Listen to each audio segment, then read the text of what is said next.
Hai murid-murid. Okey, video PDP kali ini kita fokus lagi dalam standard pembelajaran 1.2.2. Okey, di sini kita melihat terus kepada contoh 8 di mana kamu kena ringkaskan setiap yang berikut. Ada 4 soalan. Soalan yang pertama, soalan A, 5/4 bahagi 5/2. Bagi soalan B, -3 kuasa 4 bahagi -3 kuasa 2 bahagi -3. Okey, ini dua soalan. Jadi seterusnya soalan C dan soalan D, M kuasa 4 N kuasa 3 bahagi dengan M kuasa 2 N. Okey, di sini kamu lihat ada dua asas yang berbeza iaitu M dan N.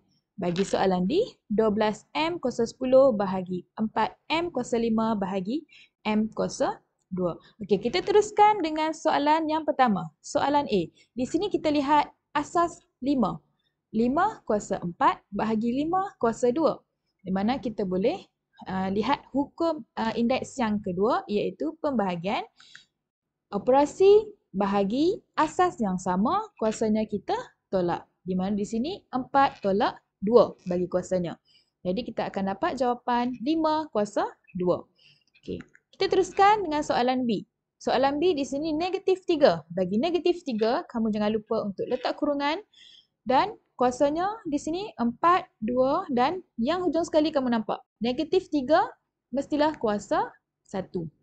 Okey, apabila asas ketiga-tiganya sama, operasi bahagi semua kuasanya kita boleh tolak sahaja. Jadi 4 tolak 2 tolak 1, kuasanya adalah 1.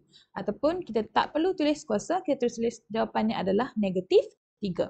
Okey, di sini seterusnya soalan C. Di sini kamu lihat, kamu ada M kuasa 4, N kuasa 3 bahagi M kuasa 2N. Di mana dua asas yang berbeza. Asas M dan juga asas N. Jadi di sini kamu perlu tahu A sama dengan A kuasa 1. Di mana N ada kuasa 1. Okey, jadi peringatan ini kamu mesti ingat dan kamu boleh teruskan dengan kuasa yang sama. Asas yang sama, jadi kuasanya kita boleh tolak apabila operasinya darab. Jadi M kuasa 4 tolak 2, N kuasanya 3 tolak 1. Jadi jawapan yang kita akan dapat adalah M kuasa 2, N kuasa 2. Ini adalah jawapan akhir bagi soalan C. Okey, soalan yang terakhir iaitu kita ada di sini adalah 12M kuasa 10 bahagi 4M kuasa 5 bahagi M kuasa 2. Di mana kamu nampak di sini ada perkali di hadapan M iaitu 12M dan juga 4M.